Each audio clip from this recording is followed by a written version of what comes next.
Hello, learners. You're welcome to another food and nutrition class. I am Mrs. Olainka. This is week 4. How have you been doing? I hope you're doing well. Okay, in today's class, we'll be looking at test interpretation, the practical aspects. Test interpretation, the practical aspects. Come along with me as I show you the objective of today's class. The learning objectives for today's class include dishes chosen according to the question. Students should be able to choose dishes according to question. Then you should be able to set a simple lunch table and then answer simple examination question. Answer simple sample question, model question on examination. All right. As a way of introduction to test interpretation, being a food and nutrition student, you should know that there are times where you need to carry out practical assessments or practical classes. And then in your final examination, your WAEC, you also be required to write your practicals. And it's just like the name implies, it's practically based. And there are some things you need to know in this practical based examination or assessments. And that's why test interpretation is very important. It helps you to highlight the significance of test interpretation in food and nutrition practicals. Then you should be able to outline key objectives and practical applications that will enhance your skills during assessments. I'll give you a sample examination practical questions that a scenario you may be coming across. This question is one of the past questions in food and nutrition senior school certificate examination. And the question says, your pregnant sister is spending the day with you. So the first thing you need to do is to prepare and serve a two-course lunch for her. Then the second one says prepare a snack dish for her and then set the lunch table. So in this particular question, you're required to do three basic things. First, prepare and serve a two-course lunch for her. Don't forget that's lunch, not breakfast, and not dinner. And is a two-course, not a three-course. Now you need to prepare a snack dish for her as well, and then you set the lunch table. So let's go straight into the business of how to go about this activity, this practical. Now, a two-course lunch menu, we have a starter and the main dish. A starter and the main dish. For your starter, that's your appetizer. I've told you as well before that starter is the same as appetizer or your first course. So you call it first course, your starter, or appetizer, or you say hors d'oeuvre. Now, you might decide to go for an iron-rich salad. Iron-rich salad. Okay, so you have picked spinach and berry salad with citrus vinaigrette. So why do you pick spinach? Because spinach provide iron, berries offers vitamin C, which aids iron absorption, and citrus boosts vitamin C further. And for a pregnant woman, these are the nutrients that she needs in her meal. For our main course, let's look at lean protein and veggies. Okay, the dish for the lean protein and veggies, we are picking a baked salmon with roasted broccoli and sweet potatoes. Baked salmon with roasted broccoli and sweet potatoes. And why are we picking that particular combination?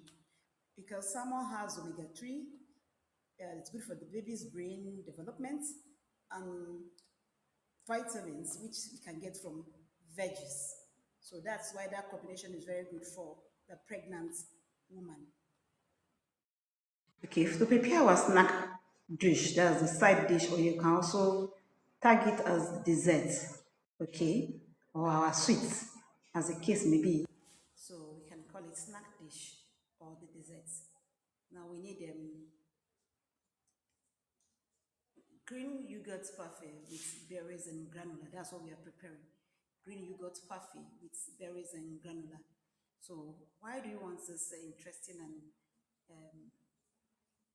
amazing side dish or snack dish? Because it contains calcium, fiber, vitamins, probiotics, and it is easy to digest. You can see it looking so nourishing and refreshing, even from the image. Okay, that's green yogurt parfait with berries and granola. Good for a pregnant woman. Okay, let's try and set the lunch table. We're going to be making the lunch table as simple and as welcoming as possible.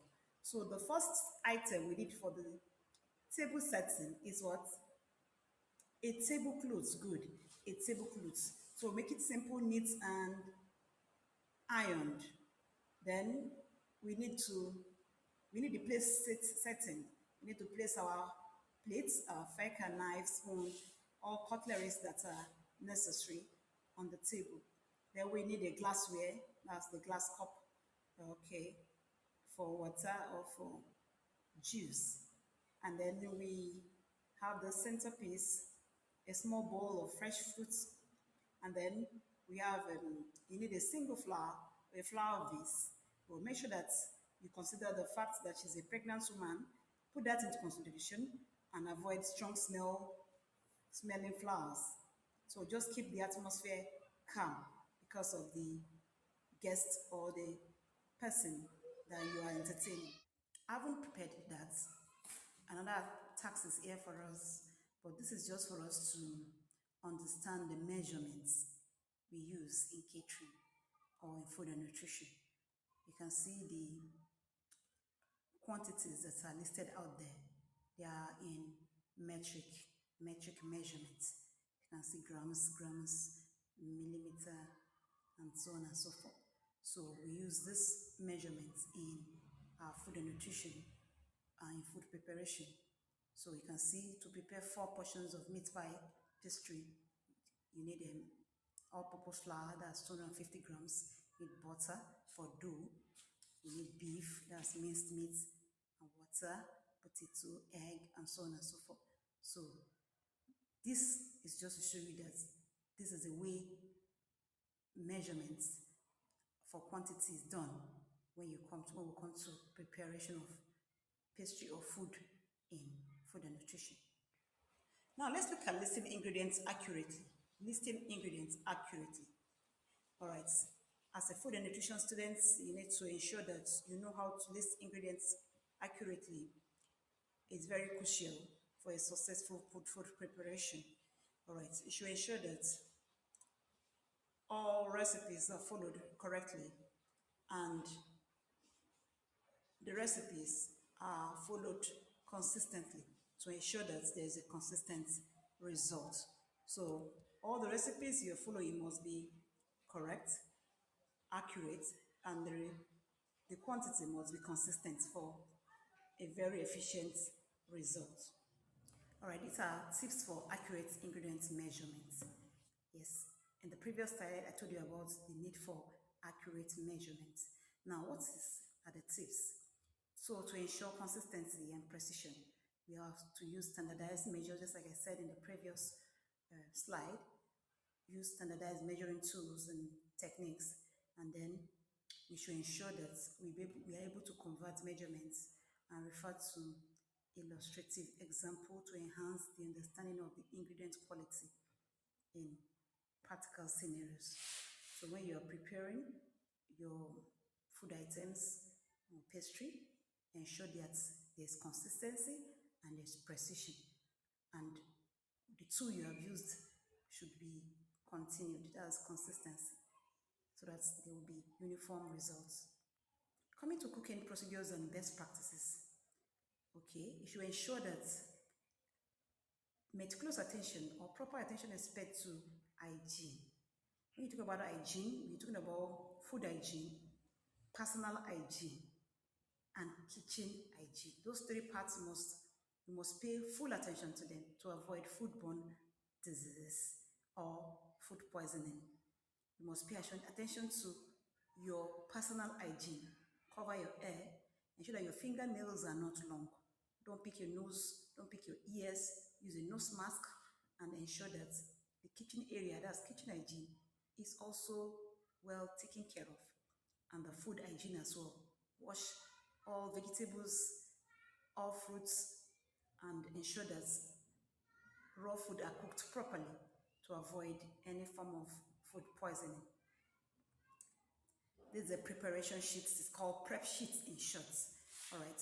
So to meet exam standard, we have this prep sheet for students, and it's actually being given out to students during assessment as an examination, WAEC and SSC exams, and then you are expected to fill your time plan and every other information about your process of cooking and the timing and the food, the quantity, and then you'll be able to, when you do this, you'll be able to successfully interpret your food preparation process. It's called preparation sheets. In conclusion, choosing appropriate dishes for exam requires understanding the question prompts. Yes, you must understand what your question is asking or is requiring of you. That's why I gave you a sample question when we started the slide. I gave you a sample question. So you should be able to understand the dietary requirements, the nutritional balance, and cultural relevance of the question so that you know go out of point while answering your question. And then the exam criteria will be met, and then there will be effective test interpretation. All right, let's see these assignments and try as much as possible to answer them. The first question is, why is listing ingredients accurately very crucial? Okay, then I like four necessary items necessary for setting the lunch table. What are the items you need to set a lunch table? And then what are the nutrients a pregnant woman need in her diet or in her meal? So what are the basic nutrients? At least mention four. Send the questions on the comment section or in your Google Classroom. I'll be expecting your responses. Thank you for attending today's class and for paying attention and for contributing. I will see you in our next class.